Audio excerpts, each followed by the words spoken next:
Let me out, I'm getting it in, yeah. No time for no loss, I'm paying the cost, I'm in it to win, yeah. Confused, mine it can't be diffused. If you ain't thinking the same, then we playing by different rules. You can't see the vision, we living at different views. Look till we complete the mission, keep getting up, never snooze. I walk the mile in my shoes, had the mind of a fool, chasing diamonds and jewels. Trust me, I was confused. Started minding my business and used my mind as a tool. Ended up finding my purpose and found the time to get to it. They told me I couldn't do it, they told me I couldn't make it. They sold it, could never break it. That's sadly mistaken. I need a piece of the pie, I want it so bad I can taste it. They told me like Toby, keep on running, toes they gon' take them. Used to lose, built to win, applied myself, I felt it in. No time for the doubt, they counted me out, I'm getting it in, yeah. No time for no loss, I pay for the cost, I'm winning to win, yeah. Refuse to lose, I'm built to win, applied myself. Good morning. I know what the date says here, but today is actually September 17th, 2023, and it's a beautiful Sunday morning, not in South Carolina, but it's an NFL morning, so it's always beautiful. Today we will be going over the week 3 that just was a chaotic week 3, seeing a lot of close games, seeing a lot of blowouts, my team included. If you want to hear about the MSU blowout, me and my boy Luke Billhorn came on here yesterday, and we did like a 20-minute recap. There's a little recap, a little bit of everything. My guy I went to school with, so shout out to him. Excuse me, once I left my notes. I had to change locations last second. Give me 1 second.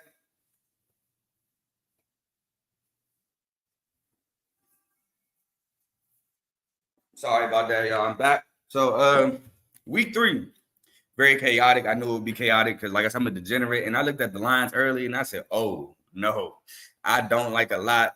I texted my boy Ace, who's been on the show. I texted my boy Vaughn. I was like, yeah, these lines are chaotic. So I knew what I was in for this week. Before we start, I would like to ask if you like the content on this channel, the content on this network, whether it be my CTC, Carl Talking College, BWT Baseball with Teddy, the main show featuring Joe, Tomo, and Dave, or FFC Fantasy Football with Coach. Just leave a like, comment, or subscribe. We put out a lot of content here on this channel, ranging, like I said, from NFL, NBA, baseball, college football, college basketball coming soon, fantasy football, just daily hot sports topics. So it's a lot of content that comes from this channel. We put out lives like basically every day, if not every day, 4 or 5 days of the week. So you always get your sports fix here at Refuse to Lose Network. Besides that, I have nothing else for you. Let's just get into the recap. So we want to start with Thursday night. The only game I recap from Thursday night was Navy at Memphis, and your final score was 24 Navy. Memphis 28. Memphis won the game late. So I have, this is a note. I was so shocked. Navy, when they got the ball, first play of the game, came out and passed the ball. I was so confused. I was like, oh, Brian Newberry took what I said to heart because he came out through the ball. He also, on a 1st and 10, not the same play, but a different play, same drive, came out and empty. I was empty. Service Academy empty, first quarter, first drive of the game. Man, hey, chaos. So from there, we got Memphis scores on his first drive. Blake Watson looked great his first drive, made a lot of guys miss. I think the first time he touched the ball, he made like 4 guys miss. Made a lot of guys miss on that drive. He ended the drive with a 7-yard touchdown run. Navy then on the next drive after the kickoff, first play, 75-yard triple option run by Alex Texer, just was gone to the crib. Triple option performed perfectly performed to the crib, 75 yards. The Navy scores a 1st and 10 play action jet sweep on his next possession. So it's like a 16-yard touchdown pass to Regis Velas. They run a little fake jet sweep. Quarterback finds him wide open. He gets in the end zone. Just the Navy pulling out all the stops. Now, normally in a regular game, you might be like, all the stops. This is a regular play. But for the service academies, this is pulling out all the stops. So after that, Ty Levitai fumbles after a Memphis punt. failed triple option. So he fumbled on the failed triple option, dropped the ball. Memphis recovers, but Memphis only punched the ball, so it doesn't hurt. Memphis blows up Alex Texas on 4th and 1 after the punt with 1:19 left in the second quarter, which then leads to Memphis driving down and finding Rock Taylor for a 1-yard touchdown catch. Memphis then scores on first 2 second half drive, a Seth Hannigan 1-yard touchdown run off a read option. So they score on their first drive coming out the half. Then Navy answers with a 2-yard touchdown run by Anton Hall Jr. Memphis misses a 50-yard field goal, which is a momentum killer. Then 3 drives later, Memphis scores a 3-yard Seth Hannigan touchdown run with 14:42 left in the fourth quarter. So Memphis is now up 28-21. Navy scores a 36-yard field goal with 7:09 left in the fourth. So the score is now 28-24. And as you know, that's your final. So you know there's no more points there from the 7:09 minute mark to the end of the game. The game ends with a fumble. Oh, man, Blake Watson had another big run. He had, I'm trying to find it here. I had it in my notes. Well, he had a big run. I can't find it right now, but he had a big run. He had a 69-yard run. Here you go. And like the next play, because they reviewed it to see if he scored. He didn't score. He was down at the 1. And then they fumbled right there. That could have iced the game. Fortunately for them, it didn't hurt them, but that could have iced the game right there. 70-yard touchdown run, 35-24, putting the game out of reach. They fumble. Then Memphis doesn't do anything with Navy doesn't do anything with it. Game ends 28-24. I have a little bit right here that Memphis fumbled. Oh, my bad. Memphis missed a lot of tackles, man. Memphis missed a lot of tackles. I mean, a lot. Like, defense was going off on each other on the sideline. Just had a couple plays where they might have had losses in the backfield and just missed tackles. Like, missed tackles was the reason why Navy was able to stay in this game. But Navy threw the ball 20 times. I said on the preview that they went up from 7 to 13. Well, they jumped from 13 to 20 this week. So, steady increase of Navy throwing the football. So maybe we may see more next week. Maybe 20 is like the cap. We don't know yet. They did miss throws here and there. They do show why, not why they don't throw the ball, but why it's a little new to them. Missed a couple easy ones, missed a couple throws that should have been completions, but it's new to them. Like the quarterbacks from Navy really don't throw the ball. They're most, they just run the triple option, play point guard, make the right decisions, things like that. Next game, we have Friday night. UVA 14 at Maryland 42. Maryland wins the game. Maryland again allows their opponent to score 14 points unanswered to start the game, go down 14-0, and then pitches a shutout from there on. Now, UVA had a lot of plays they missed, including third quarter. Malachi Fields dropped the touchdown. Anthony Calandria, who actually started because Tony Muskie was still hurt, still banged up. He threw a pick in the red zone, down 14-21 as well. So, a lot of plays, a lot of points left on the field for UVA. Calandria actually had a string of drives. He threw 3 straight picks. So, UVA, man, they were there. Just got to limit the turnovers. Turnovers are a killer, as we all know. I don't want to sound like Captain Obvious, but we all know this. So, UMD punted the first drive, which led to a UVA Perry Jones 13-yard touchdown run. Malik Washington set that up with a 49-yard touchdown. Reception. UMD missed a 35-yard field goal, which led to a Kobe Pace 19-yard touchdown pass from Calandria. Like I said, from then on, UVA doesn't score. UMD takes the next kickoff to the house. So 14-0, 14-7. Big momentum swing, big momentum shift at home, taking the kickoff to the house. Then UMD scores a Roman Hemby 3-yard touchdown right before the half, 14-14 and a half. And then Maryland wins the second half 28-0. Like we all know. UMD scores touchdowns of 4 of 6 second half drives. UVA throws 3 picks in a row, like I said, after 2 punts and then fumble. So they throw 3 picks, they fumble, punts. Just second half was just not their half. Just a lot of turnovers. Just dumb turnovers. So like I said in my notes, UMD has to stop going down 14-0. You can't do this every week. You're playing with fire doing this 2 weeks out of 3 alone. But to do this, to consistently do this, you're playing with fire. You cannot do this. You have to come out better to start games. UMD defense was flying around. I've noticed that UMD defense is really physical. They're not afraid to hit you. They're not afraid to take on blocks and get off of them. Like if you're a receiver, a running back, obviously O-line, you better bring your lunch pail because you're going to have to block some real physical guys that they're just reckless on that defense. UVA started off hot. 2 touchdowns, 2 drives. Brought up the Malachi Fields drop touchdown. And like I said, just a terrible half of football in the second half for UVA. So moving on, we had Army at UTSA.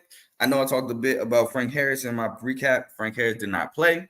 So we had Eddie Lee Marburger, who I knew nothing about going into this game, but he looked pretty good. I'm not going to lie. He looked pretty good. Army picks up 2 4th downs that led to a Hayden Reed 1-yard touchdown run. Now, Army picking up 2 4th downs is like the narrative of this game. Army went 6 of 6 on 4th down. 6 of 6 on 4th down. UTSA could not get them off the field on 4th down. One of the 4th downs was like even a 4th and 7. Could not get it done, could not finish the job defensively to get them off the field. Army executed phenomenally on 4th downs. Kavorian Barnes fumbles first handoff, which led to a 10-yard Jacoby Buchanan run. Picked up 2 4th downs on that drive after the fumble. So now it's 4 for 4 on 4th down. And Kavorian Barnes, I know I brought him up in my recap. Just a bad fumble. I think he played a pretty decent game, but just a bad fumble. UTSA answers with touchdown of their own, 19-yard touchdown run by Robert Henry. On this touchdown run, he breaks through all the trash, and it looks like he just jukes like an imaginary defender. I don't know if he lost his balance, and he did that to try to stay on his feet to score. I don't know if he thought somebody was going to be there, but it just looked like he gave an unnecessary juke move, and then he scored. But anyway, he still found the end zone, so shout out to him. Army then gets 2 field goals, 23-yarder and a 45-yarder right before the half. But then again, right before the half, UTSA throws up a Hail Mary, and Tyke Ogle Kellogg comes down with it to score a touchdown right as the clock hit 000. So UTSA is down 20-14 at the half. Big momentum swing at home, big momentum shift. And I'm thinking like, okay, UTSA got the momentum. Here comes the fireworks. And they did score 2 touchdowns in this half, but it wasn't good enough. Man, so UTSA gets the ball coming at halftime, and they turn the ball over on downs. It was a 4th down. They call offensive pass interference. He dropped the ball anyway, so Army declined it. But Army gets a 36-yard field goal on their first drive coming out of halftime, and now it's 23-14. But UTSA responds with a tunnel screen, the Josh Cephas 44-yard touchdown pass from Eddie Lee Marburger, and now it's 23-21. I'm like, okay, then the guy is a 2-point game, 1 stop. And UTSA is going to punch this in. But Army then answers with a touchdown drive of their own. They run a double pass. Service Academies. They ran a double pass, gained like 55 yards. Then the next play, they throw the ball again. They run like verts. Well, the outside man ran a hitch, drew the corner down, zone coverage. So then the inside the slot ran the seam up the seam, wide open coverage bust, 25-yard touchdown to Noah Short. Army's back in front 30-21. Couple punts after that. The Army in the 4th quarter convert 2 4th downs, which led to a 3-yard Bryson Daly touchdown run on 4th and goal, obviously from the 3. And then UTSA answers with a deep, it looks like a post to Devin McEwen, and they get the 2-point conversion, and the score is now 37-29. Army with 3:12 left after 2 punts. So after the score, Army punts. UTSA punts because they have 3 timeouts. They think they could stop the clock, stop them, get the ball back because they were deep in their own territory. But nope. Army runs out the last 3:12 of the game to win. Actually, on one of those plays, it was 3rd down. The quarterback, Bryson Daly, breaks free from all the trash, and he trips over his back leg. His leg clicks. He falls. He was going to score. It wouldn't matter. It would have been a 15-point game, so it really wouldn't have mattered. He was going to score, but he tripped over his back leg, fell. Once you're in college, you're down. You're down. So runs out the clock. Army gets away with the win at UTSA, a very tough place to win at. Like I said in my notes, I got Army went 66 on 4th down. Army held the ball for 44 minutes. Time of possession was 44 minutes plus. That is crazy. But that is Service Academy option football. You're going to run the option, kill the clock, make it long, sustained drives, whether it's touchdowns, field goals, and make you have to score quick because you don't have that much time. UTSA hit big plays, but it wasn't enough.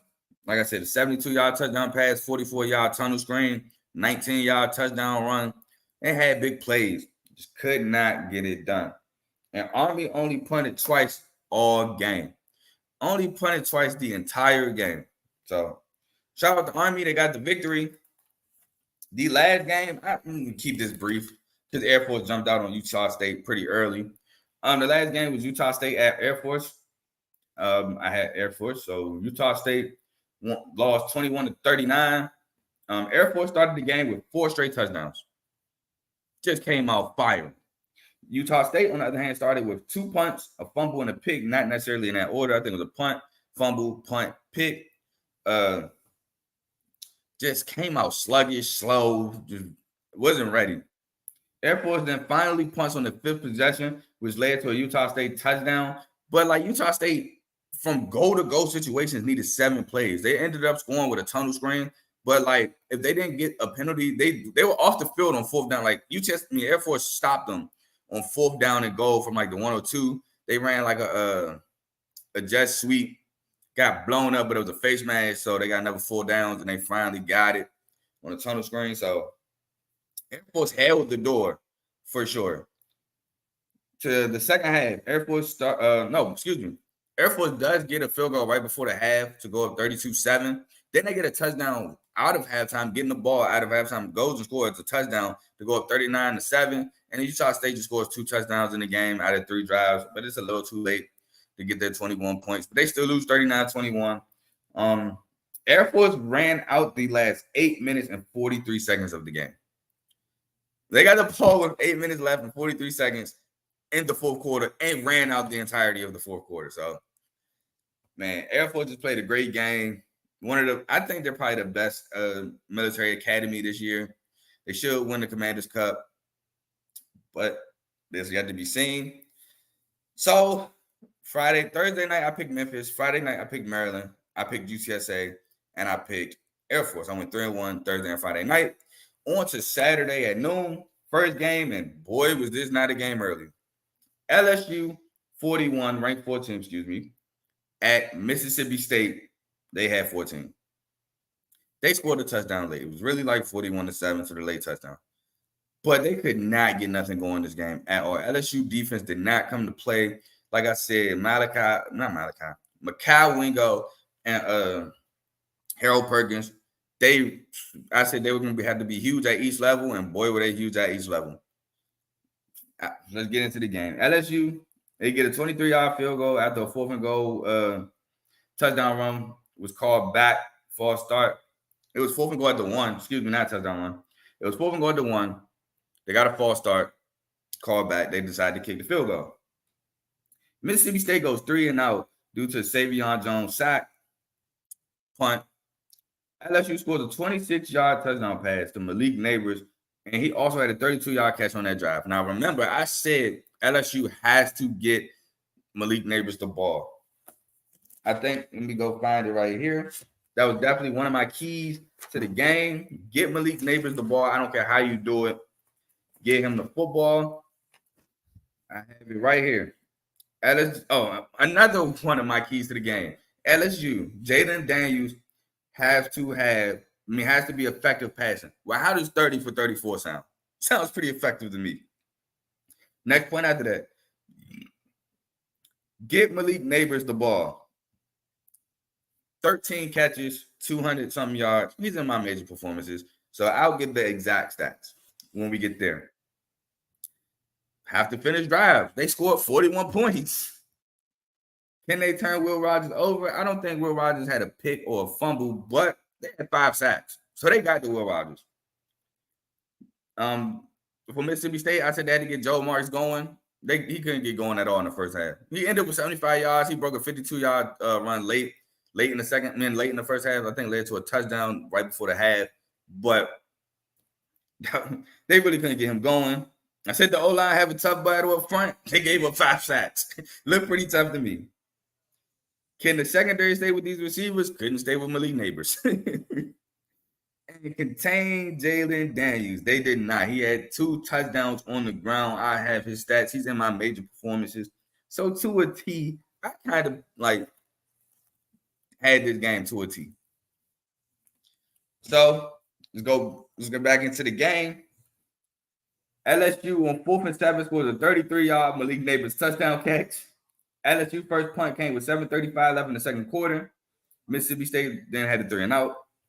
Malik Neighbors had a 48-yard catch that lead to a Josh Williams 1-yard touchdown run. Joe Marks gets Mississippi State's first down with 3 minutes left in the second quarter. A 52-yard run was set up by Antonio Harmon. After an Antonio Harmon dropped touchdown pass. No, after that, and Antonio Harmon dropped the touchdown pass, but Tulu Griffin was able to run it in from 9 yards out. LSU hits a 41-yard field goal to start the second half. Mississippi State converts 1 4th down, but not a second 4th down on this drive, which led to a turnover on down. That 4th and 1 was a false start. Made it 4th and 6, turnover on downs.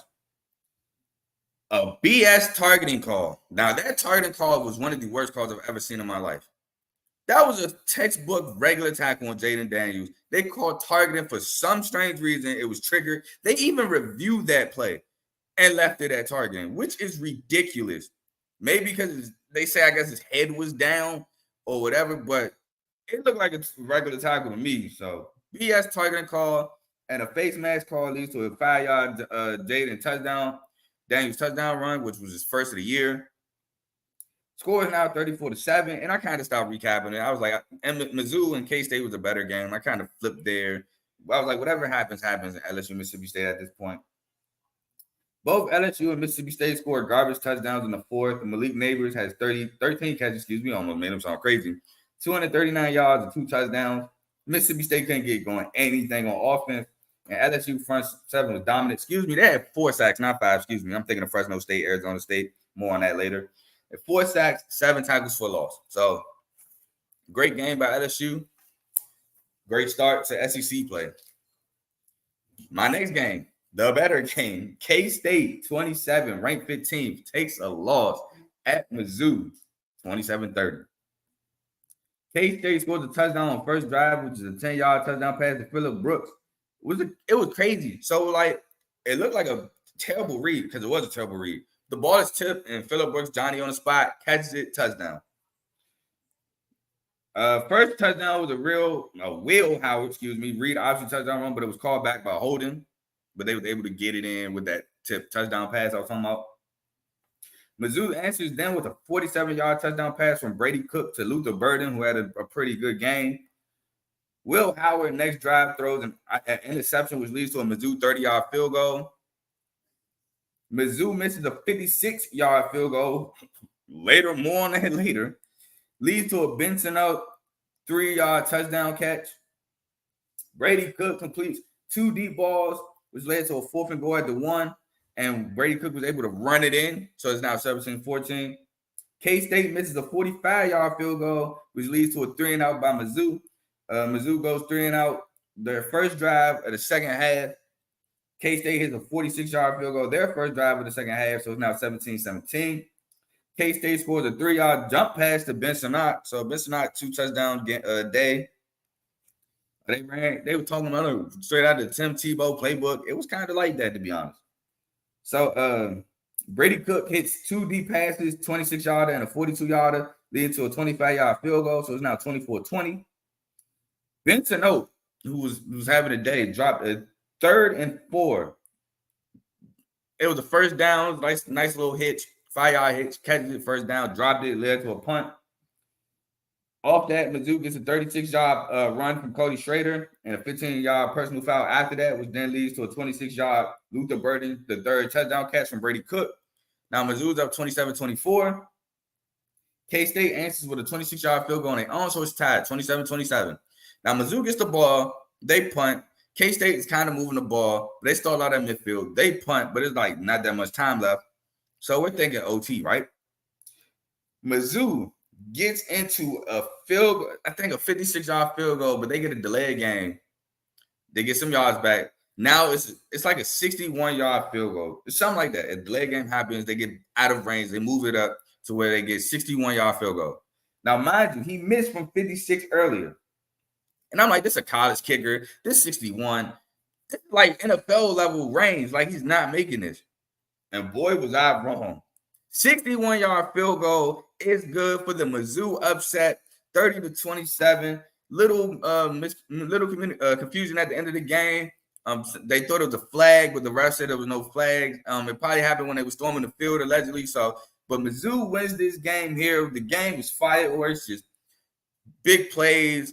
Mizzou was able to take shots and give shots back. It was just like a heavyweight fight.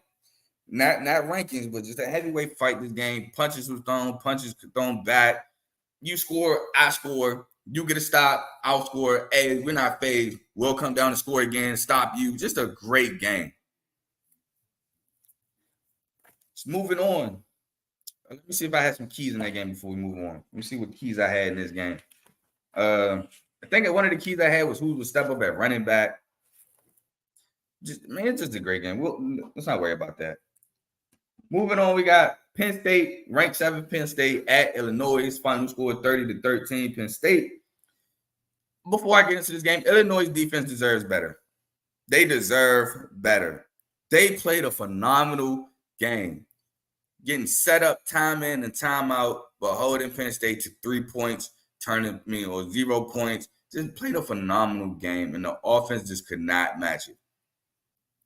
Illinois to start misses a 47-yard field goal first drive. They was moving the ball pretty effectively, just stalled out, missed. Penn State goes 3 and out after that. Malik McClain drops a first down on 2nd and 9. 39 don't get it. Punt. Illinois' Josh McCray fumbles right after. Penn State recovers, which leads to a 20-yard field goal. That's the thing. So that's one turnover. That's just the thing, right? Just keep that in mind. That's one turnover. Great Illinois' goal line stand, but Katron Allen did drop a touchdown pass from 2nd and goal. It was great ball placement by Drew Allard, right over the shoulder. Defender all on his back, just dropped it. Luke Altmaier throws his first interception. A bad INT right to Abdul Carter leads to a 45-yard field goal. Just bad. Just threw it right to him. It wasn't a bait. I guess the coverage, I don't know. He just threw it right to him. Then Luke Altmaier throws another interception, this time to Daquan Hardy, which leads to a 4-yard Katron Allen touchdown run. All these short fields, Penn State is bound to punch it in. You can't keep giving a good team like Penn State short fields with this rushing attack, this quarterback. They're going to find their way in the end zone eventually, no matter how good your defense is or how good your defense is playing. Illinois blocks a Penn State 52-yard field goal, which leads to a 5-yard Reggie Love touchdown run. I like Reggie Love this game. I think he looked really good. I really like Reggie Love this game. Liam Clifford, 33-yard reception, leads to a 28-yard field goal before the half of Penn State. So it's 16-7 at a halftime. And Penn State then goes 3 and out to start the half. And then Illinois is moving the ball again. They're moving the ball. I'm like, all right, they're looking threatening to score here. And then Luke Altmaier throws his 3rd interception of the day. After a pretty pass, he just throws a pick right to, just throws another pick. But it leads to a 3 and out. Like, Illinois' defense is playing stout. They're playing well. They're not giving up much. They could be down much more in this game. But Illinois' defense is playing well. After that, Penn State breaks 3rd quarter scoring drive with 2 minutes and 14 seconds left in the quarter with a Trey Potts 2-yard touchdown run. So now they're up 23-7. And then Luke Altmaier throws another interception for his 4th interception of the game. 5 turnovers, 4 picks from him, which leads to a 16-yard Nick Singleton run. And at this point, I'm like, all right, it's 30-7. Luke Altmaier is just throwing this game away. Whatever happens after this is whatever happens. Illinois' defense played great, deserved better. They did score a garbage touchdown with 4:21 left in the 4th quarter, a 19-yard touchdown pass from John Paddock to Malik Elsley. They went for 2, didn't get it, and that's the final score there. Just can't throw 4 picks. You can't do it. You're already the underdog. I get you. You're at home. You're an underdog. You're not expected to win at all. Your defense keeps you in this game where it should have been a winnable game, and you throw them right out of it. The receivers, however, did look better. And like I said, I got in my notes, Reggie Love looked good. So the receivers did look better. They were able to create some separation, not consistently, because one of those interceptions, it was tight coverage. DB got his head around, picked it off. So wasn't consistent separation, but it was better, in my opinion, than the Kansas game. Luke Almeyer just got to get it together, bro. You got to get it together. The next game I said was going to be a defensive struggle. Iowa State at Ohio. And I was happy because Ohio wins. I picked Iowa State, but Ohio wins 10-7. Shout out the MAC for getting a Power 5 W. Shout out the MAC. They win 7-10. The game starts off ugly. Defensive struggle. Punt for Iowa State. Missed field goal, 47-yard field goal, and Ohio missed a 42-yard field goal. Oh, excuse me, my bad. Read my own handwriting wrong. So it started off punt. Then Iowa State missed a 47-yard field goal. Then Ohio missed a 42-yard field goal. Then Sam Wiggins draws the third down on that 42-yard missed field goal. One of my keys, dial 12 on third down.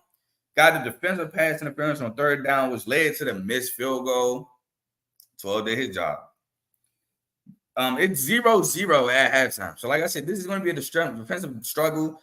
And I figured this fit more so Iowa State more because this is the games they're used to. They're used to making you struggle offensively, keeping your score low, trying to score 10, 13 points to win the game. And we have a little controversy in this game as well. So Rocco Beck at a halftime throws an interception, which leads to a 5-yard touchdown pass from Curtis Rourke to my guy Sam Wiggins on third and goal at the 5. Dial 12, man, on third down. Led to a touchdown. Ohio then gets a 27-yard field goal with 13:58 left in the fourth quarter. Now, Iowa State, they claim they missed a 37-yard field goal with 7:23 left in the fourth. But that field goal looked good to me. I don't know how they said he missed. That was clearly a good field goal. I get it went over the top, but it sneaks in. The refs blew that call. It should be 10-3. It's still 10-0.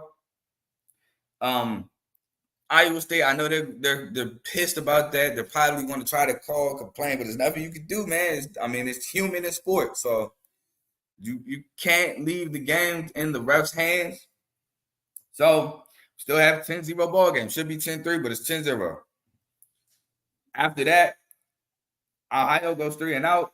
Iowa State scores its first points, which was an 18-yard touchdown to Jaden Higgins from Rocco Beck. But they get the ball back, and Rocco has one more chance to either tie or win the game.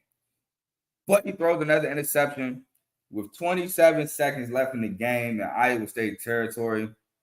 Ohio uses the shot. No, not 27 seconds. 2 minutes and 13 left. Excuse me. Bad handwriting, I'm telling y'all. 2 minutes and 13 seconds left in the game. Ohio runs a bunch of shotgun. Like they like, oh, Ohio's dropping back the pass. No, they was using shotgun to like get separation between the D-line and the quarterback while they're rushed to run more time off the clock so they could run the clock out. So they will go in shotgun. The quarterback pretend like he's looking to throw, and he'll just take a knee when somebody gets close. Did that 3 times, ran the clock out. Ohio wins 10-7 at home. Like I said, I picked Iowa State, but I'm not mad that Ohio won. In my notes, I got Sam Wiggins, 5 catches, 58 yards, and a touchdown. Shout out my boy. Game with the defensive struggle. Controversial missed field goal leads to loss. Yeah, that's true, but the 2 picks don't help either. But not putting points on the board when points were scored, that's crazy. Refs, come on, we got to do better. Moving on, we have the last recap of the noon games, and we have Louisville and Indiana. Now, I remember my keys to this one. So for Louisville, I said thrash the defense. Jamal Reed Thrash had a game. I said, get Jordan the ball more. He's a home run hitter. He's an explosive guy. Longest run was a 25-yard touchdown run. Also said, get Jalen Lucas the ball. 30-yard touchdown catch in this game. I said he has to hold on to the ball. No fumbles. And I said, stick to one quarterback. I said, find a quarterback and stick to it. They stuck with Taven Jackson. Looked ugly early. fought their way back, could have tied the game late. So, give me 1 second.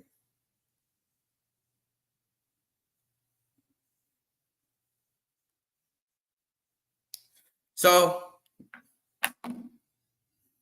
where was I? All right, so let's get into the game. So, Louisville at Indiana. Louisville wins 21-14. Indiana punts his first drive. Louisville misses a 38-yard field goal. His first drive, which led to a Louisville interception. Wait, hold on. After the missed field goal, Louisville gets a pick.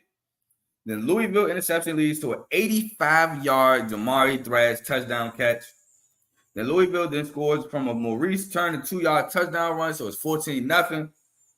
Then Louisville scores again from a 25-yard touchdown run by Jawar Jordan, just like I said earlier. And it's 21-0 at halftime. Coming out of halftime, Indiana scores on the first drive. In the second half, Taven Jackson finds Jalen Lucas for that 30-yard touchdown pass I told you about. Indiana then has a turnover on downs on 4th and 3 with an incomplete pass, great coverage. The crowd was looking for defensive pass interference, but I don't think it was a pass interference. I think it was just a great play by the defender. Jack Plummer throws an interception. I said he has to cut out the interceptions. Now, the pick really wasn't his fault. Kevin Coleman. And so it was weird. So Kevin Coleman was running his route. Nobody expected the ball to come. The ball is right on Kevin Coleman. He makes a play, has it in his hands. He tips it. Indiana defender Johnny on the spot. Interception. The interception leads to a 2-yard Josh Henderson touchdown run. On 33, Louisville gets a bad offsides call. Not bad as an on call, but you got to hold your water. Got to stay disciplined. They got him to jump. Great call from Indiana. 33 offsides leads to the touchdown. Then Indiana. No, I have to talk about this play. Aaron Casey from Indiana. Louisville runs a tall sweep reverse. So they toss it to the running back. Receiver comes on the reverse to get the reverse. Aaron Casey blows up the running back and the receiver getting the reverse. Blows it up. Just blows the play up. Just great play. It was a 1st and 10 reverse on 9:45 left in the fourth quarter. Just blows it up. Leads to a punt. And Indiana has to go like 99 yards or something like that to tie the game. And they do it. They go 98. It's 4th and goal at the 1. Handoff. Josh Henderson is stuffed at the goal line. Turnover on downs. Louisville ball. No tie ball game. Louisville has the ball on the 1. You have to get out from the shadow of your end zone, try to run this clock out, and that's what Jack Plummer does. Jack Plummer and Jawar Jordan both have big-time runs in the last drive of the game to end the game. Louisville wins 21-14. Indiana looked slow in the first quarter, got it together in the first quarter. In the first half, got it together in the second half. Stuck with Taven Jackson. They need to stick with Taven Jackson. I think this is their quarterback for the year. Just ended up being a good game. So that's just a little bit of my thoughts there. Moving on to the first game I have on the afternoon slot, and it was my South Carolina boys versus Georgia. South Carolina played their hearts out, but we fall short 14-24 in Athens. To open the game, the kickoff goes out of bounds. So we get the ball at 35. I'm like, okay. We take that and go score a 17-yard Juice Wells touchdown on the screen. Georgia blitzes. Screens are one of the best calls against the blitz. Makes a man miss. Touchdown. But on that play, Juice Wells is hurt. They say he broke a bone in his foot. Out for game.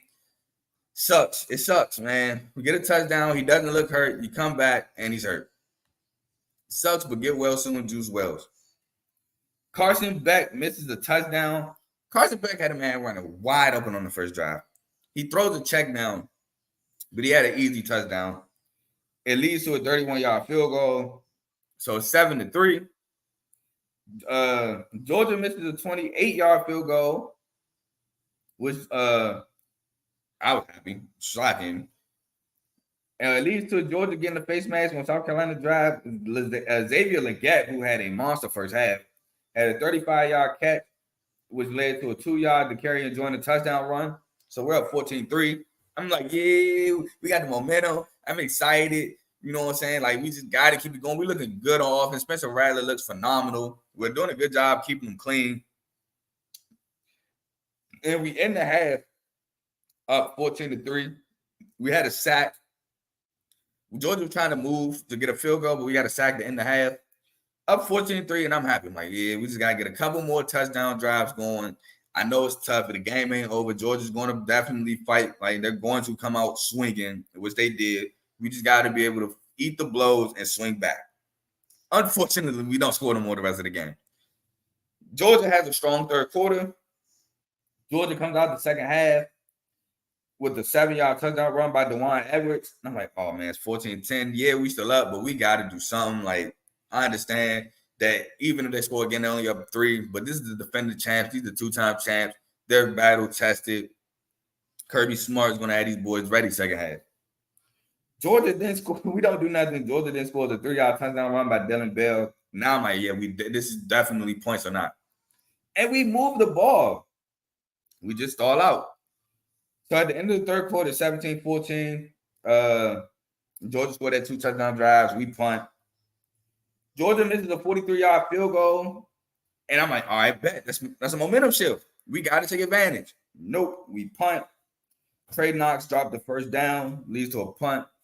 Then Georgia goes down and scores a 13-yard touchdown run by Cass Jones, and the game is over. Great game. A lot of heart, a lot of fight by South Carolina, but the game is just over. South Carolina has to go for it a lot on 4th downs now because we're down 2 possessions late in the game. 4th and 15, incomplete pass. Spencer Rattler had to throw it off his back foot. He had a guy open, but just pressure in his face off your back foot. It's hard to be accurate there.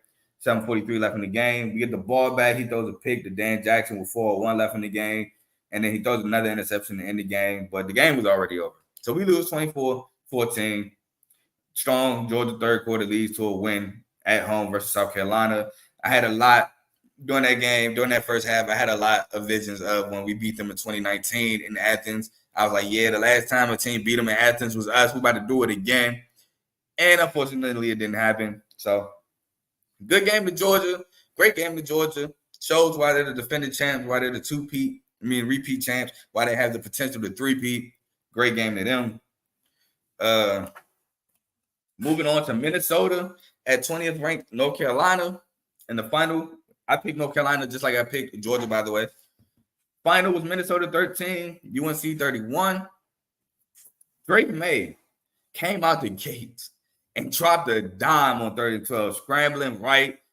Then decided not to run, decided to stay behind the line of scrimmage, threw a dime to Nate McCollum for 46-yard touchdown pass.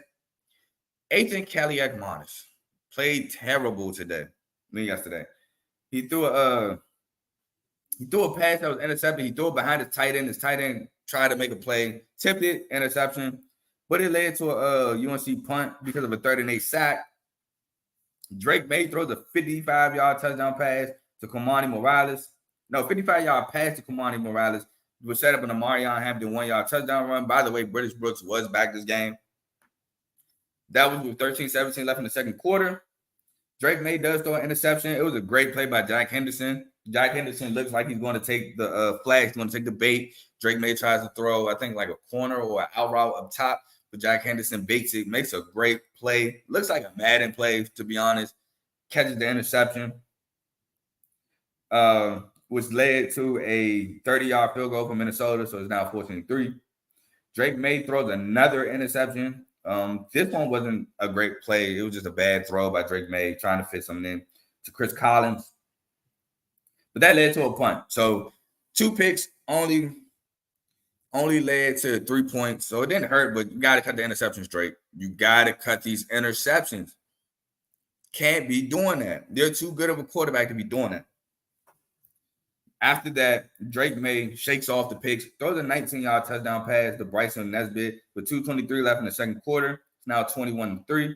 Minnesota answers due to penalties and big pass plays with a 2-yard Darius Taylor touchdown run. Darius Taylor had a phenomenal game this game.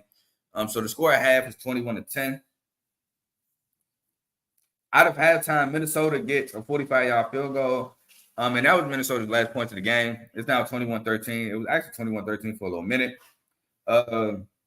Kelly McManus had to come out the game for a minute. Cole Kramer came in, and they was really running the ball. But as soon as they gave him the green light to throw the ball, he throws a pick to Armani Chapman, which leads to a 42-yard UNC field goal. So the score is now 24-13. British Brooks puts the game away with a 1-yard touchdown run to leave the final 31-13. Drake May ended with 414 yards. He was slinging the ball all over the field. Like I said, just got to cut those 2 interceptions. You have to cut these interceptions, Drake. You threw 2 this week. You threw 2 last week. You're a better quarterback than this. You got to cut them. Minnesota goes 3-0 after the British Brooks touchdown. UNC runs the clock out. Too many mistakes from Minnesota. Drake May threw for 414 yards, like I said, and Darius Taylor was really the only bright spot of this Minnesota's offense. I think Minnesota has a pretty good defense. This offense is shaky. They have receiver talent. I don't know what Ethan Kelly McManus was doing. He looked good against Nebraska. Has not looked good. He did not look good against North Carolina. He has to get it together. I don't know if it's up here. I don't know, but he has to get it together. Our next game, Virginia Tech at Rutgers. And for real, Rutgers had this game handily throughout the game. Your final 16-35. I did pick Rutgers to win this game. Kyron Jones fumbles on opening drive, which leads to a K.O. Mananji touchdown run, which that was one of my keys of the game. Have to get him going. V-Tech has to stop him, but they didn't do a good job of stopping him. V-Tech misses a 36-yard field goal, which leads to a Rutgers punt. V-Tech gets a 30-yard field goal, so 7-3 with 7:29 left in the second quarter. Roughing the passer and a 23-yard Christian Dremel reception leads to a 34-yard Gavin Wimpson touchdown run. Gavin Wimpson did not do good today through the air, but he just did enough to win the game. Cal Monangai really won them this game yesterday. Kyron Jones throws another interception, but again, it just leads to a Rutgers punt. Gavin Wimpson completes a 4-yard touchdown pass to Christian Dremel. The score's like 21-3 now. Virginia Tech gets first touchdown with 3 minutes and 39 seconds left in the third quarter with the Kyron Jones 39-yard touchdown pass to Daquan Felton. So it's like 21-10. Virginia Tech gets another touchdown. Brashal Tootin, 1-yard touchdown run, but the 2-point conversion is no good, and that's where the scoring stops for Virginia Tech. Rutgers responds with a 55-yard touchdown by Cal Monangai. And then V-Tech turns the ball over on downs, which was an incomplete pass on fourth, which leads to an 18-yard Cal Monangai touchdown run. Cal Monangai finished the game with 16 carries, 143 yards, and 3 touchdowns. My key to Rutgers winning this game. Phenomenal game by him. Rutgers now moves to 3-0. I'm going to skip. I'm going to give you the final of Washington and MSU, but I have a 20-minute video recapping that game, so I won't recap it here. You can go check out the video. We did it last night, going at the end of the third quarter, featuring my guy Luke. So you can watch it there. But the final of that game was 41-7. We did score a garbage touchdown late. I brought up Caden Hauser in that recap. He's threw a touchdown, so I don't know. But moving on, we have the late night games. We have 6 of these. JMU at Troy. Defensive battle, as I thought it would be. JMU wins. They escape 16-14. Gunnar Watson throws an interception to start the game, which leads to a JMU punt. Because of a bad snap, the ball went like 20, 30 yards in the backfield for JMU. They had to recover it. The running back gets back there, recovers the football, leads to a punt. Troy on 4th and 10. Gunnar Watson is sacked. It's a fumble. Leads to a JMU 28-yard field goal. JMU gets another 35-yard field goal. I picked JMU to win this game, by the way. Troy answers with a Devontae Ross 13-yard touchdown catch from Gunnar Watson. They go up 7-6. And that'll be their only touchdown for a long time. JMU scores a 10-yard pass to Elijah Surratt from Jordan McLeod with 2:23 left in the second quarter. So they go up 13-7. And then JMU gets a 32-yard field goal to open the second half, and that'll be it for JMU. They don't score for the rest of the game. Troy ends defensive struggle after a 4th and 3 conversion, 24-yard touchdown pass to Jabari Barber from Gunnar Watson. JMU after goes 3 and out. Troy then misses a 47-yard field goal with 5:35 left in the game. Score still 16-14 JMU, but then JMU then has to punt. Troy late in the game in their own territory. They don't get this, they lose. Goes for it on 4th and 10 and converts with a 16-yard pass to Chris Lewis. Gunnar Watson then gets a huge intentional grounder after moving them down the field in field goal range. He got a rhythm. They started going down the field. 3rd down, gets a intentional grounding, which was clear intentional grounding with 58 seconds left. Had the field goal range, now has to come back out and go for it on 4th down. Does not get it. He got the grounding with 58 seconds, but because of the 10-second runoff, they chose not to use the timeout. That drops it down to 48 seconds. Does not get the 4th and 14 conversion, throws an incomplete pass, turnover on downs. JMU runs the clock out. JMU escapes 16-14. Now, a couple notes I have.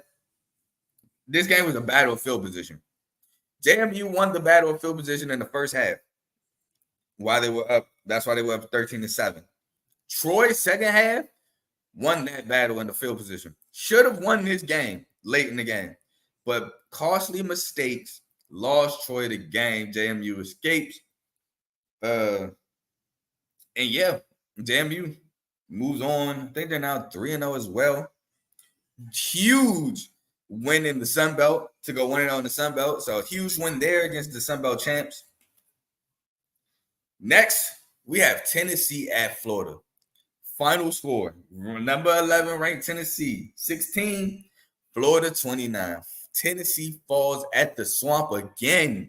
Just something about that Swamp. Tennessee cannot win. It gets murky.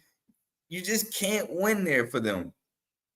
Florida, the first drive, moves the ball effectively down the field, stalls out. Trey Wilson had 6 catches on his first drive, but Florida misses a 46-yard field goal. Some say the field goal was tipped. It's questionable, but it's a miss nonetheless. Tennessee then moves down the field fast. They go down to score. It's like, man, they scored 11-yard touchdown pass to Ramel Keaton. And they even announced, like, yeah, this is that Tennessee offense, man. They just move down the field fast. They quick strike. They come get you. I'm in my head, I'm like, oh, Lord. Florida better figure this out, or it's going to be a blowout in the Swamp.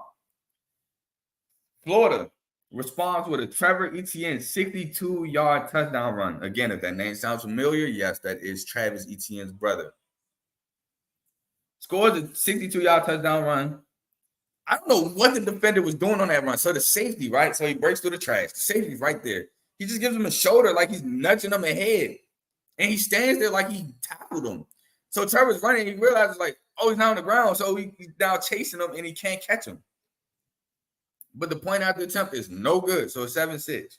So even after that, I'm like, oh, man, Florida just can't get right. They get a touchdown, no extra point. They get down and don't get no points on the first drive. Tennessee just showed that they can easily score. Like, this is going to be one of them games for Florida.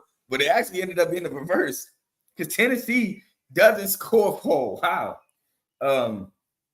Florida then gets the ball back, score with a 4-yard Montrell Johnson touchdown run. Then Joe Milton throws a pick, which leads to a 1-yard Graham Mertz touchdown run. Then Florida scores an 18-yard touchdown pass to Montrell Johnson off the screen. So it's like 26-7. Florida able to move the ball, never punted. Only drive that didn't end in a punt was a missed field goal in the first half. Tennessee opened the drive was the only good drive. The rest of punts in the pick. So Florida got it together. They took the punch, and that woke them up. Tennessee opens the second half with a 42-yard field goal, so it's now 26-10. Then Tennessee on 4th and 1 gets blown up. It's a run. It gets blown up in the red zone, turnover on downs in the third quarter. To end the third quarter, Tennessee turns the ball over on downs again. Florida gets a 27-yard field goal after turnover on downs, and that'd be it for Florida. Joe Milton throws a 55-yard touchdown to Brew McCoy late in the fourth quarter, but the 2-point is no good, so it's 29-16. And I'm like, okay. Late game, they got to sling it. Joe Milton can make some magic. No, that's it for the rest of the game. Tennessee jumps offsides on 4th and 1, but it still leads to a punt with 3:49 left in the game. Tennessee turns the ball over on downs with 2:31 left in the game. Florida runs out the rest of the clock to win. A fight breaks out at the end. I didn't see it because I had so many games to recap. When I knew that the game was over, I switched over to another game I had to recap. But I see there was about to be a fight. Tennessee just couldn't sustain drives. They moved the ball, but they would always stall. Florida, I feel like they had a great game plan. Get the ball to these backs. Get the ball out of Graham Mertz's hands quick. Get pressure on Joe Milton. I just think they executed great. Like I said, they were able to move the ball. So the first drive wasn't like they got shut down. So just great game, great win by Florida. Another upset. 11 goes down, 15 goes down. So poll movement should be fun to watch within this next hour. Next game. By the way, I did pick Tennessee. So shame on me. I thought they would break the curse at the Swamp. Shame on me. Syracuse at Purdue. I did pick Purdue to win this game because Purdue was on revenge mode and Purdue found every way to laugh in my face. Syracuse wins the game 35-20. Purdue, first drive, fumbles, 4th and 1 at the Syracuse 5. Couldn't get 1 yard in 3 plays. So Travon Tracy, first and 10, sets up a 9-yard run, sets up a 2nd and 1 from the 5, blown up. 3rd and 1, blown up. 4th and 1, fumble. So Syracuse takes over. Turnover downs leads to a Garrett Schrader 3-yard touchdown run. A lot of big runs on that drive. Garrett Schrader, major performance, not from passing. Just had a major game and shredded the defense running the ball. Purdue fumbles 3 drives later, leads to a 35-yard Garrett Schrader touchdown run. Purdue answers with a 2-yard Deion Burks touchdown catch. A roughing the passer set that up. Syracuse misses a 44-yard field goal, leads to a Hudson Card fumble. Again, just find every way to laugh at me. Fumble leads to a 2-yard run by LaQuint Allen. Hudson Card then throws the interception, leads to a turnover on downs before the half. Purdue is, like I said, finding every way to hurt themselves. Purdue punts to start the second half, but Syracuse throws an interception to start the second half as well, which the interception leads to a 5-yard Hudson Card touchdown run, and the score is now 21-14. 2 defensive pass interferences. After that leads to a Garrett Schrader 1-yard touchdown run. Now it's 28-14. Man, Purdue just finding every way. So Devin Mockabee, they're moving the ball again. Devin Mockabee fumbles the ball. Syracuse recovers, but upon review, he did fumble. But Syracuse, his foot was out of bounds when he recovered, so Purdue retains possession. So, man, like I said, they just tried to find every way. They got the fumble back, which leads to a Tyrone Tracy 1-yard touchdown run. And the extra point is no good. So it's now 28-20. With 4:56 left, Purdue turns the ball over on downs on a 4th and 1 incomplete pass, which leads to a 28-yard Garrett Schrader touchdown run. And boy, when I say Garrett Schrader, play action was on 1,000 on that play. It wasn't even a play action, more like a play fake. He fakes hands the ball off to the running back. It's like 1 yard, like 3rd and 1 or something like that. Fake hands it off. He stands there, turns around, but he has the ball. He stands like he's watching the play. Then he just takes off for a 28-yard touchdown run. Nobody catches him. Just a great play. If you want to look it up on YouTube, you can. It's probably there. Leads to 35-20. Purdue had a touchdown. Oh, man. This is for when my degeneracy kicks in. Hudson Card threw a 28-yard touchdown in the back of the end zone. Not back of the end zone, like back pylon to Deion Burks. There we go. Called back because of holding. Ruined my prize picks. Man, it sucked. Like I said, they just found every way to hurt themselves. They had that touchdown get called back. Leads to a turnover downs with 1:29 left in the game. Garrett Schrader runs another great play fake to end the game. And that was it, 35-20. Purdue found every way again. Syracuse beat Purdue at the point of attack. Man, every time Purdue got 31. 1st and goal from the 1. Just, everything 1 yard to go, 2 yards to go. Man, stuffed. Syracuse playing in the backfield. Syracuse allowing no yards. Syracuse tackle for a loss. It's just they were just beating them up front. Purdue cannot get physical with Syracuse. Syracuse trenches was just too much. And Schrader, like I said, shredded Purdue defense on the ground. Next game, we got the backyard brawl. And we got 2 more games after this, so just hold on with me. The backyard brawl. I picked West Virginia. No, I picked Pitt, excuse me. I picked Pitt, and Pitt lost. Pitt loses 16-17 at West Virginia. Pitt comes out, scores a 21-yard field goal, first drive. West Virginia turns the ball over on downs. Incomplete pass, which leads to a punt. West Virginia's quarterback, Gabe Green, actually gets hurt and is out for game in the second drive. So Nico Marchol comes in for him, and he fumbles. The ball is recovered by Pitt, but then Phil Jacobus just throws an interception right after that. No, sir. Tennessee and Florida. Florida and Tennessee is not the backyard brawl. That's Pitt and West Virginia, my guy. But appreciate you for tuning in, bud. But yeah, that's Pitt and West Virginia. But yeah, so Phil Jacobus throws just a terrible interception. This is the theme for him yesterday.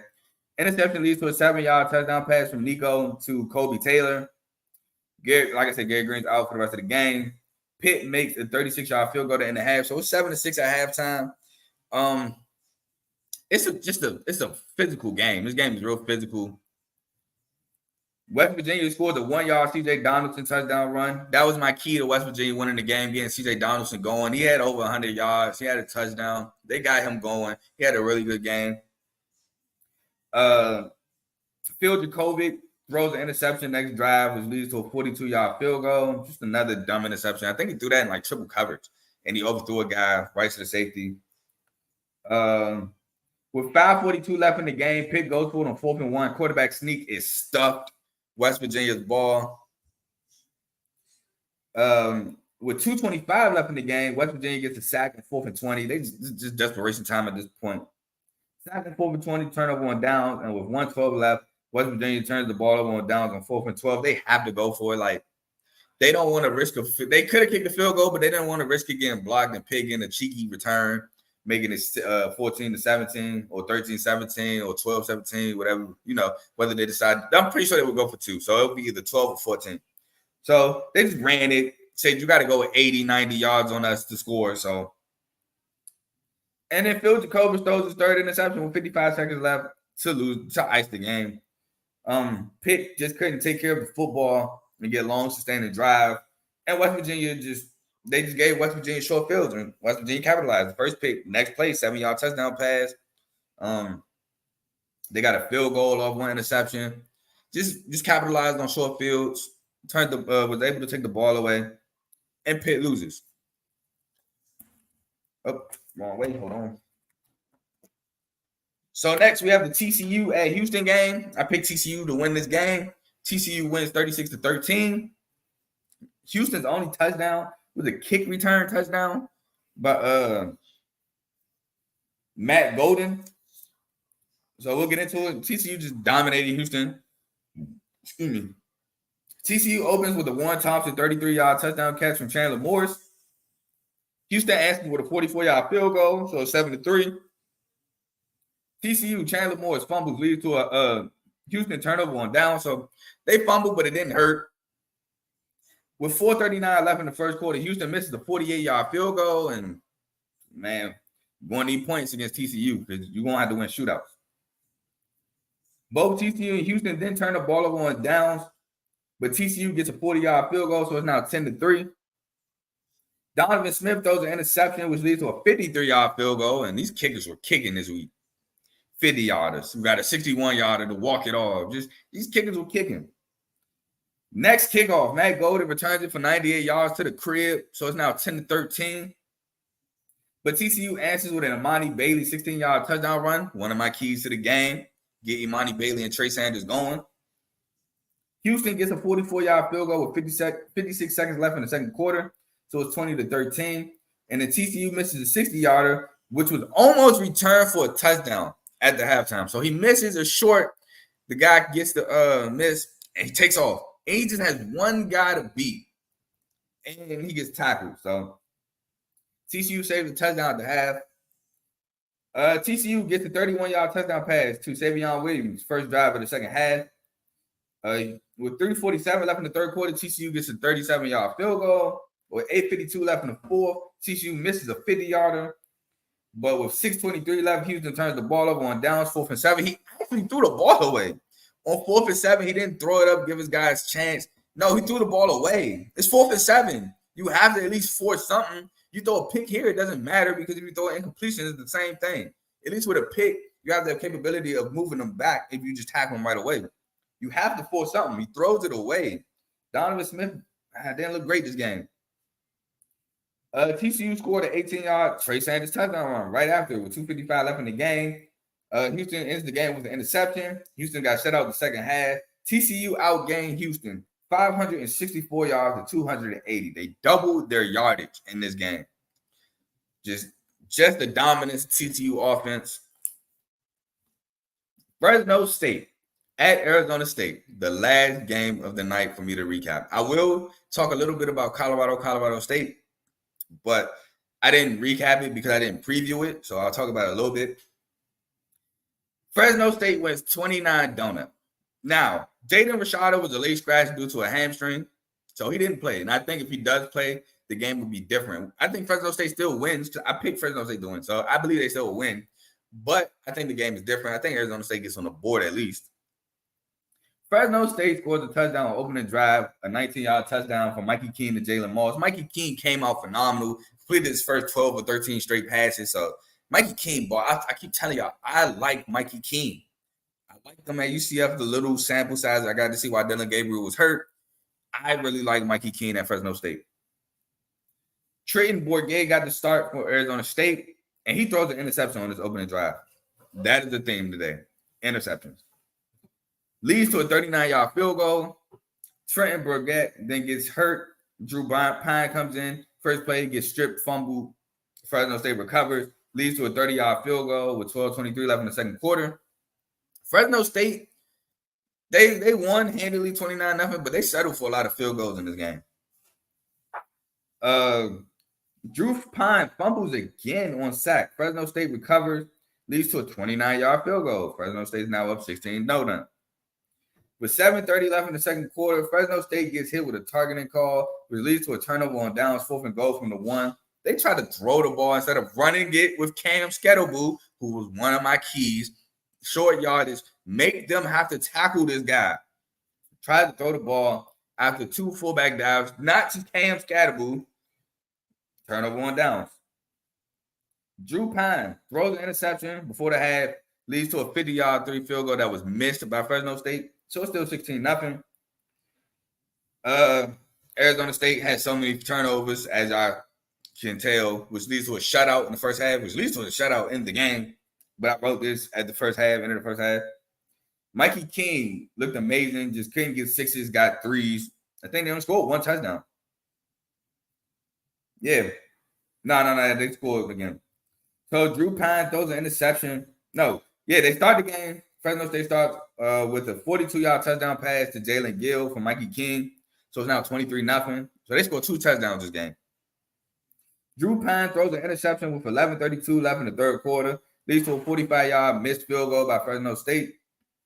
Tevin White fumbles. Fresno State recovers. Leads to a 50-yard field goal. Arizona State would go on to throw 2 more interceptions, and Fresno State would get 1 more field goal to end the game. But man, it was like 26-0. They kept turning the ball. I'm not watching the rest of this game. I'll just recap whatever happens. I'll just write some key points, whatever happened in the game. This game is over. So that's what I came up with. Arizona State cannot stop turning the ball over. They had 8 turnovers, 5 interceptions, 3 fumbles. 5 interceptions between 3 quarterbacks too, mind you. Trenton Bourguet, Drew Pine, and I can't remember the last quarterback name, but he was the 4th string. 5 interceptions. Mikey King looked really good, but Fresno State settled for field goals a lot, could not get 6s. Got to get touchdowns. And that's why I think if Jaden Rashada played, the game would be different. I think Fresno State still wins, but the game would be closer. because Jada Rashada will make them pay for not getting field goals. And I don't think they turn the ball over as much. But Fresno State wins. Before I get into major performances, like I said, I will talk a little bit about Colorado State. First of all, shout out for that even being a game because nobody thought that would be a game, myself included. Colorado State just did a real good job up front. They was physical. Muhammad Kamara played an amazing game in that front four. Made life hard for Shedeur Sanders. Colorado State kept killing them with shallow crosses and drags. Like, even if they didn't run a shallow cross with receivers, like a running back would come out the backfield, run a shallow cross with a receiver. They just kept killing them with that. And then they, on one of the touchdowns, they got down the field using the shallow crosses, and then they snuck a guy in the seams for a touchdown. They just able to run the ball on Colorado a lot. But Colorado defense did force 3 turnovers, so it's just a good game. It goes into OT. Shedeur Sanders leads a great game-tying drive late in the game, tied up at, I believe, 28, got the 2-point conversion. Shedeur Sanders showed resilience. He showed heart. He showed moxie. He showed why some people are so high on him now, why people shouldn't have said what they said about him going into the season. Just played a great game at the end. Colorado State, great game throughout. Looked like they were going to win. When they scored the touchdown to go up 28-17, I thought that might be it. Colorado offense didn't really have legs. But, like I said, they showed heart. They got it together. They ended up winning the game in the end. I don't remember the final score. I should have wrote it down, but shame on me, right? But I have my phone right here. Matter of fact, I'll look it up real quick. Travis Hunter, get well soon. He got hurt late in the first quarter. Looks like a dirty play. The play was well over. Guy throws a cheap shot, hit late. Doesn't even look like he has remorse for it. But in the end, Colorado gets the last laugh. They win 43-35 in overtime. I believe in double overtime. Yes, in double overtime. So they scored. Colorado State goes and scores in the first quarter of overtime, but Colorado then scores again, go for 2 and gets it, and Colorado State just couldn't match it. High-scoring game. Great game for the fans of Colorado, of both, because of the rivalry battle of, Colorado State. Something like Michigan State, or South Carolina Clemson, or Mississippi State. One of those games. It's a great game for the fans. So Jay Novell, I still disagree with him saying that thing about Deion Sanders with the shades and the hat. I mean, I get it, but come on, bro. Like, at the end of the day, it's about coaching. But he did say in one of the press conferences, his team won't be scared. They're not intimidated. And he was right. He was right there. The team was not intimidated. The team actually was the one throwing the blows for the most part. So, got to give him a shout out there. Tough loss for him. Great win. Colorado moves to 3-0. 1 game away from that disrespectful FanDuel line of over under 3.5 wins on the season. Think they get that easily. So, shout out there. And now we'll move on to major performances. I have 10. I try not to go too crazy because if I saturate the list with like 15, 20 players, then do they really become major performances after that? So, my first one. Oh, hold on. Before I get into it, is it safe to say once Colorado gets both an O-line and D-line, they'll become a powerhouse? That's a good question. And the answer to that is powerhouse. I don't know. Because we also have to see how long will Prime be there. Is Prime going to be there for a long time? Is he there for the short run? I don't think he's going to go pro. He's come out and said multiple times he doesn't want to be a pro coach. But Shedeur does have to leave. He leaves next year. Shiloh, I think, leaves next year. Travis, I believe, can leave this year. So he has a tough. I think he's going to get the recruits. Now, like I said, does a bigger school poach him away from Colorado? I get Colorado's going to the Big 12. But Michigan State looks like they're about to have a vacancy. We poached Mel Tucker away from Colorado. Other schools might have vacancies. What if Matt Rule doesn't work out for Nebraska, which I think he will? What if other guys don't work out? What if Jim Harbaugh leaves and tries to go pro again, which I doubt? But just saying, like, we don't know. So I'll say yes in the short term if he stays at Colorado for a long time. But that's if he stays long term, which I don't know. I don't know if I see that. Major performances. Malik Neighbors, 13 catches, 239 yards, 2 touchdowns. Jaden Daniels, 30 of 34, 361 yards, 2 touchdowns through the air, 15 carries, 64 yards on the ground with 2 touchdowns, 4 total touchdowns. Blake Watson of Memphis, 10 carries, 169 yards, at 16.9 per carry. A touchdown, 6 receptions, 68 yards, and a whole bunch of broken tackles more. Alex Texa of Navy, 15 carries, 163 yards, and a touchdown, including that 75-yard touchdown run. Michael Penix of Washington killed my boy. 27 to 35, 473 yards, 4 touchdowns. Roma Dunzier, 8 catches, 180 yards with 18 yards. No, that's 10. I'm tripping. 8 catches, 180 yards. Why was I doing that math like that's 10? That's 18 then. I got my calculator right here. 8 catches, 180 yards. That is, wow. 22.5 yards per catch. Amazing game for him. Dylan Gabriel, 28 for 31, 421 yards, 5 touchdowns, and a pick for Oklahoma. Another 4+ touchdown game for Dylan. Nick Anderson of Oklahoma had a Randy Moss type against the Cowboys stat line. 3 catches, 120 yards for 3 touchdowns. Had to go on major performances. Every catch was a touchdown. Garrett Schrader. Now you're going to hear the first half of this and be like, highly major performance. I got you. 14 of 28, 184 yards and a pick, but 25 carries on 195 yards, 4 rushing touchdowns. Amazing performance on the ground for Garrett Schrader. And my last major performance is Fresno State defense. 8 turnovers, 5 sacks, and a shutout against Arizona State. In Arizona State. So those are my major performances of this week. I will be back next Wednesday to preview week 4. Hopefully week 4 isn't as chaotic. I know we do play Maryland, so I may or may not have Mr. Your Done Son Tomo on for a segment about the UMD Maryland preview and recap. I'll talk to Tomo, see what we can do. But again, I would like to ask if you like the content on this show, the content on this network, to leave a like, comment, or subscribe. Also, get ready for some NFL football. It is 12:33. Football kicks off in the next 25 to 30 minutes. You know, it's never at 1 o'clock. Yeah, man, enjoy your NFL Sunday. And let's get ready for college football again next week. Until next time, peace.